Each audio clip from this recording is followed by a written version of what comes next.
Hello everyone, welcome back to my channel. तो कल जो हमारा वर्ब्स का टॉपिक स्टार्ट हो गया था और कुछ हमने ट्रांजिटिव एंड ट्रांजिटिव वर्ब्स के बारे में पढ़ा था और कुछ ऐसी वर्ब्स भी पढ़ी थी जो सेम भी होती हैं और जो फर्स्ट और सेकंड फॉर्म में अलग होती हैं।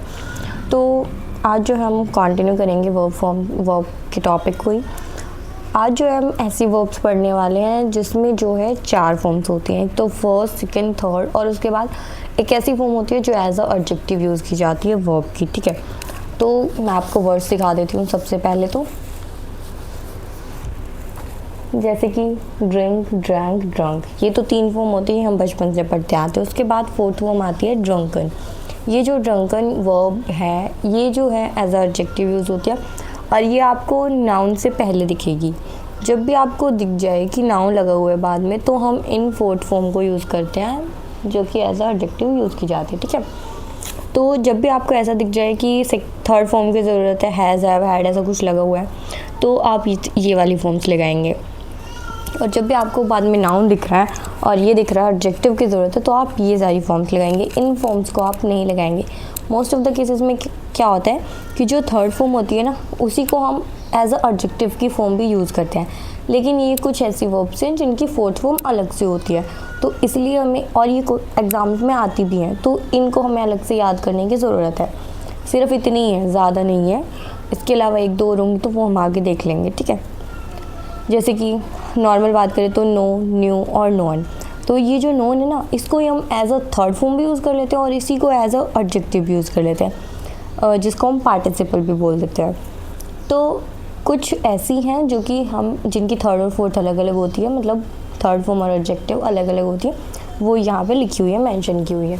तो ये आपको याद करनी है। ठीक है, और ये इतनी नॉर्मल सी हैं, वैसे भी हमने कई बार देखी होती हैं और हमें याद भी होंगी कुछ को, लेकिन कई बार हम कंफ्यूज हो जाते हैं, तो इसलिए इनको अलग से भी पढ़ लेना। एग्जाम्पल्स की बात कर लेते हैं तो he has non me for long, तो वो मुझे जानता है बहुत लंबे समय से। ठीक है, 3rd फॉर्म की ज़रूरत है, बिल्कुल ठीक लिखा हुआ है। ठीक है, उसके बाद he is non for his success, वो जाना जाता है अपने सक्सेस के लिए। तो यहाँ पे भी क्या है, as a 3rd form use हुई है। आगे देखेंगे तो Gandhi was a non leader, यहाँ पे नॉन लीडर, तो लीडर हमारा नाउन है, तो लीडर से पहले लगा हुआ, ये हमारा एज अ एडजेक्टिव यूज़ हुआ है नॉन, तो यही as a 3rd form use हो गया, यही एज अ एडजेक्टिव यूज़ हो गया। उसके बाद they have amazed everyone at the party, have के बाद लगाया तो वर्ब की 3rd फॉर्म लगी होगी। द अमेज्ड मैन, नाउन से पहले लगाया तो एडजेक्टिव लगा होगा। तो ये बताना चाह रहे हैं कि मोस्ट ऑफ दी वर्ब्स क्या होती हैं, जो 3rd फॉर्म होती है उसी को एज अ एडजेक्टिव यूज़ किया जाता है। ठीक है, अब जो थोड़ी अलग होती हैं उनकी एग्जांपल्स हैं ये। This is a newly got shirt and I have gotten it from my brother. Newly got shirt, हमें यहाँ पे दिख रहा है कि शर्ट से पहले लगाना है, मतलब एडजेक्टिव चाहिए। हमने पढ़ा था गेट, गॉट, गोटन होता है, तो यहाँ पे हम क्या लगाएंगे, गॉटन लगाएंगे, gotten shirt. And I have के बाद हमें 3rd फॉर्म चाहिए, तो गेट, गॉट, तो यहाँ पे गॉट लगा देंगे। The sunk ship shown resilience before sinking, ship से पहले लगाया मतलब एडजेक्टिव चाहिए। सिंक, सैंक, संक, संकन होती है एडजेक्टिव फॉर्म, तो यहाँ पे संकन लगेंगे। This is a proved theory, proved जो हमारी 3rd फॉर्म होती है, इसकी जो एडजेक्टिव फॉर्म होती है वो होती है प्रूवन। ठीक है, तो यहाँ पे प्रूवन लिखेंगे। And Einstein has proven it, तो हैज़ के बाद तो 3rd फॉर्म चाहिए, तो हैज़ प्रूव्ड इट आ जाएगा। They have Shaun the ship, तो शॉन तो हमारी होती है 4th फॉर्म। देखो ये लिख नहीं रखी है, हाँ ये लिख नहीं रखी, ये अलग से है, ये मैं इसमें मेंशन कर दूँगी। तो दे हैव 3rd फॉर्म क्या होती है, शेयर्ड होती है, शेयर्ड, और जो ये शोन है ये हमारी होती है एडजेक्टिव फॉर्म। ठीक है, तो they have seen the shared ship, यहाँ पे तो हमें एडजेक्टिव फॉर्म चाहिए, तो यहाँ पे शोन आ जाएगा।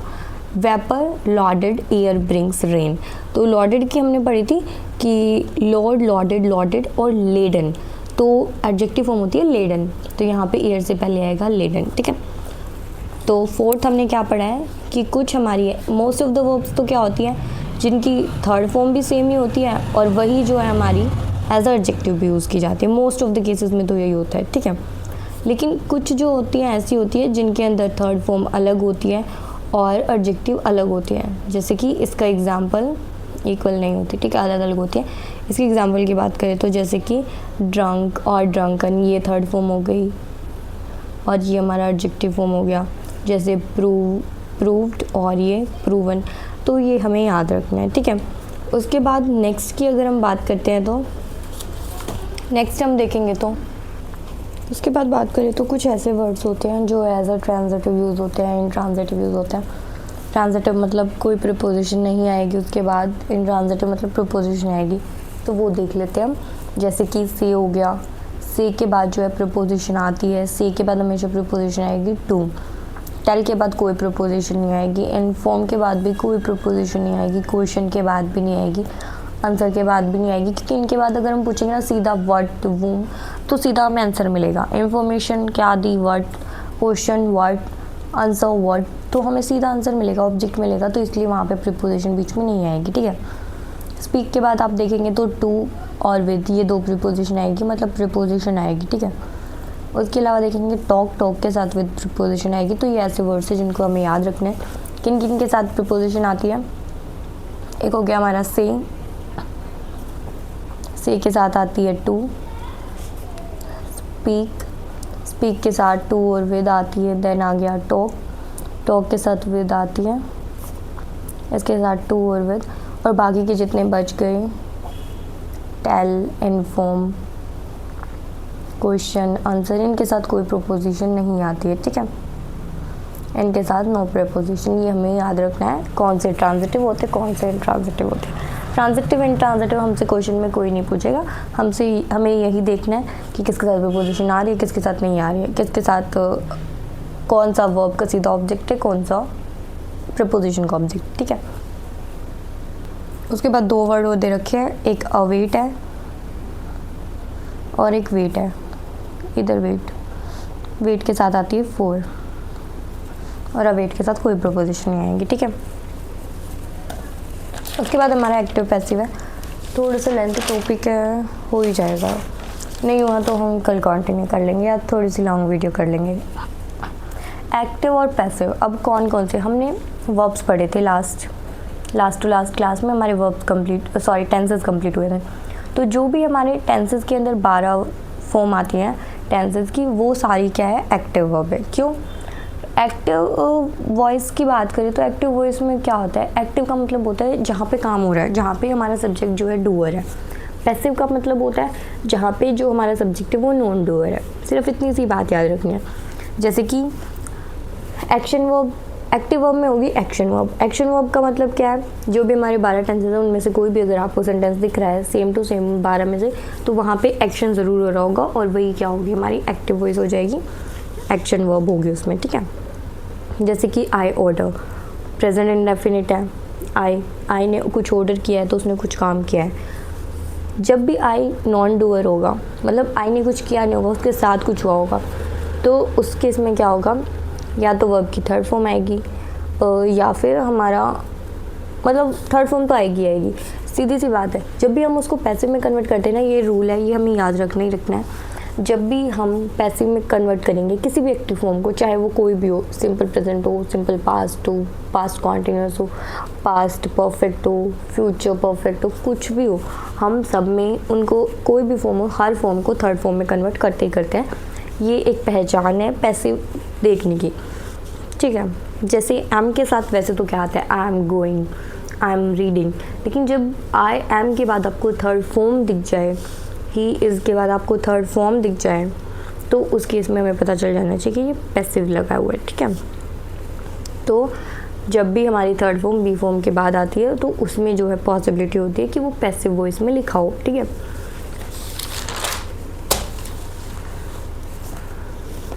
The movie release on 4000 screen world wide.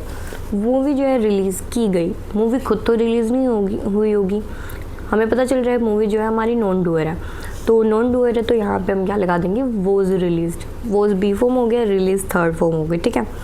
उसके बाद एक्टिव और पैसिव में क्या कुछ है वो थोड़ा सा देख लेते हैं हम। देखो, जब भी हम कन्वर्ट करते हैं तो हमें एक चीज़ तो मैंने आपको बता दी, थर्ड फॉर्म लगेगी। तो नॉर्मल सी इधर अगर मैं इस सेंटेंस को कन्वर्ट करूँ, एक तो आप ये मत सोचना कि जैसे हम लिखते हैं कि she blame him for the mistake, तो द मिस्टेक मतलब ऑब्जेक्ट को सब्जेक्ट में बदल देना, ये चीज़ें नहीं करेंगे। हम सिंपल नॉर्मल देखेंगे कि अगर ये सेंटेंस अगर हमारा पैसिव में लिखा होता तो ये कैसा दिखता वो देखेंगे, ठीक है, क्योंकि हमारे एग्जाम में कभी भी कन्वर्ट करना आता ही नहीं है।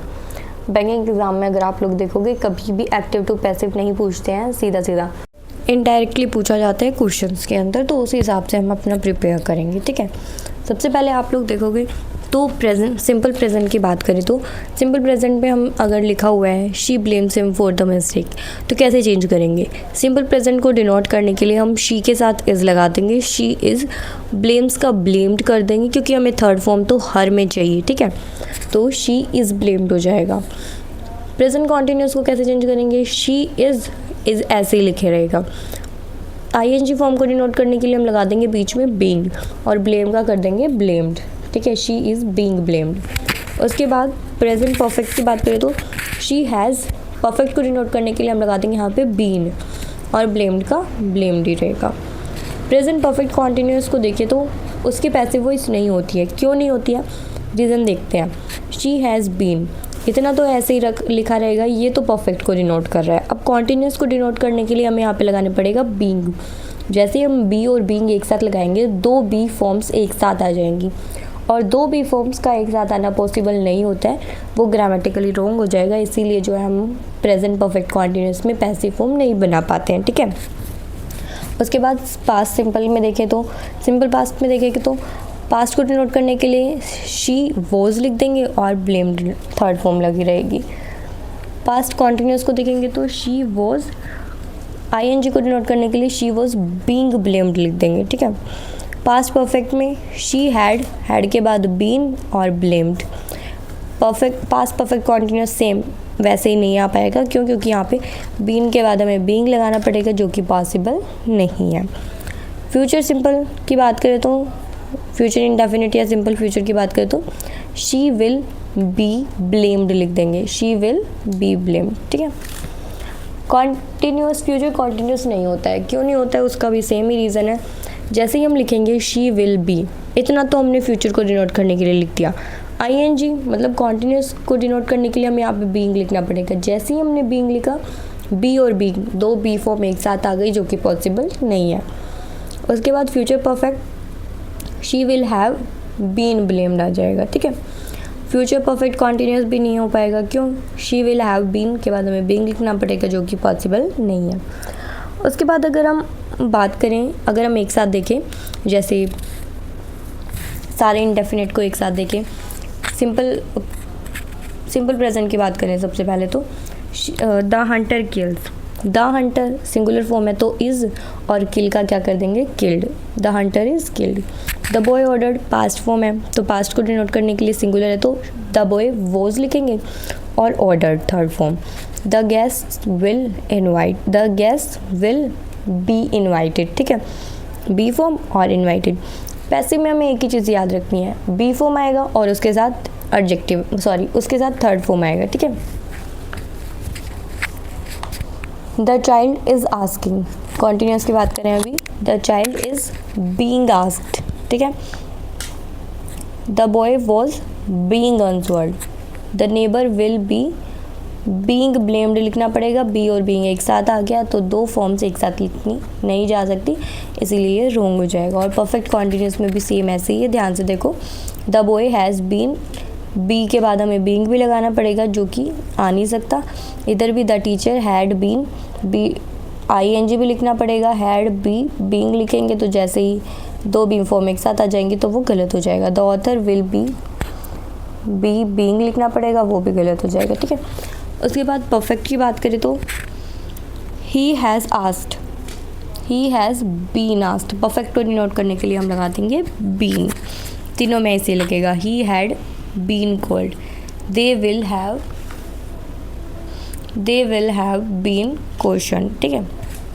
उसके बाद हम बात करते हैं कुछ क्वेश्चंस की, जिससे हमें थोड़ा सा क्लियर हो जाएगा कि कैसे क्या एग्ज़ाम में आएगा और कैसे क्या हमें समझना है, ठीक है, और कैसे हमें इसको अप्लाई करना है। सबसे पहले एग्जांपल पढ़ो आप। The hotel manager have asked to show the identity proof of all the guest by the police. जैसे ही हम इस सेंटेंस को पढ़ना शुरू करते हैं, स्टार्टिंग में हमें लगता है कि जो होटल मैनेजर है ना वो डूअर होगा और वो बोल रहा होगा कि आइडेंटिटी प्रूफ दिखाओ अपने सारे गेस्ट को। लेकिन जैसे जैसे हम लास्ट तक जाएंगे बाय द पुलिस, हमने देखा जैसे ही बाय द पुलिस, तो हमारे दिमाग में ये स्ट्राइक करना चाहिए कि होटल मैनेजर कुछ नहीं बोल रहा है, पुलिस बोल रहे हैं होटल मैनेजर को कि जितने भी आपके गेस्ट हैं ना उन सब की आइडेंटिटी प्रूफ आप दिखाओ। तो होटल मैनेजर यहाँ डूअर नहीं है, होटल मैनेजर को काम दिया जा रहा है, वो कुछ कर नहीं रहा है, तो वो होटल मैनेजर हमारा नॉन डूअर है। जैसे ही हमें पता चला होटल मैनेजर नॉन डूअर है तो हम क्या करेंगे, वहाँ पे पैसिव फॉर्म लगाएंगे। द होटल मैनेजर हैव लिखा हुआ है तो मतलब प्रेजेंट परफेक्ट है, प्रेजेंट परफेक्ट की पैसिव को कन्वर्ट करने में क्या लगाएंगे, मैनेजर लिखा हुआ है सबसे पहले तो मतलब सिंगुलर है तो हैज़ लगाएंगे। पैसिव परफेक्ट को डिनोट करने के लिए बीन लगाएंगे और फिर third form has been asked लिख जाएंगे, ठीक है। उसके बाद और एग्जांपल्स की बात करें तो the trainees instructed to come on time or else be ready to face the music.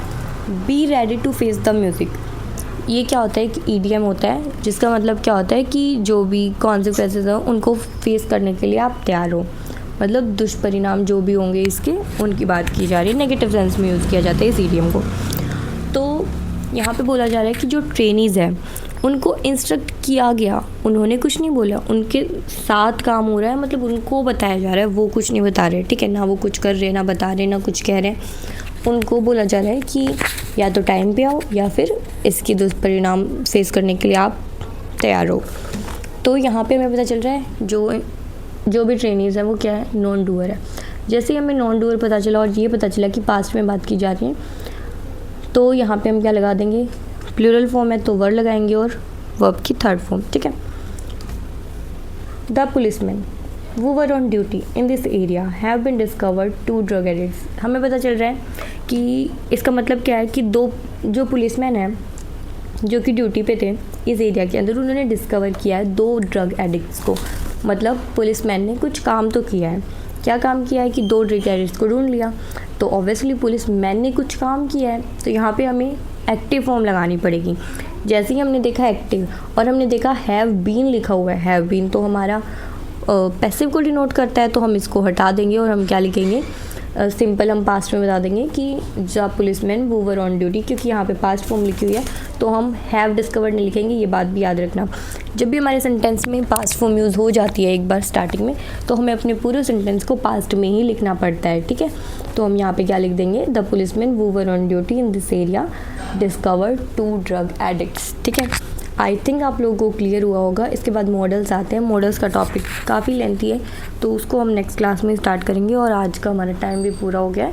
तो आप लोग अच्छे से अपनी तैयारी करते रहो। आपको कोई भी डाउट हो तो आप कमेंट सेक्शन में पूछ सकते हो या फिर आप टेलीग्राम ग्रुप में भी पूछ सकते हो। ग्रुप का लिंक जो है मैंने डिस्क्रिप्शन में दे दिया, वहाँ से जाके आप ज्वाइन कर लेना।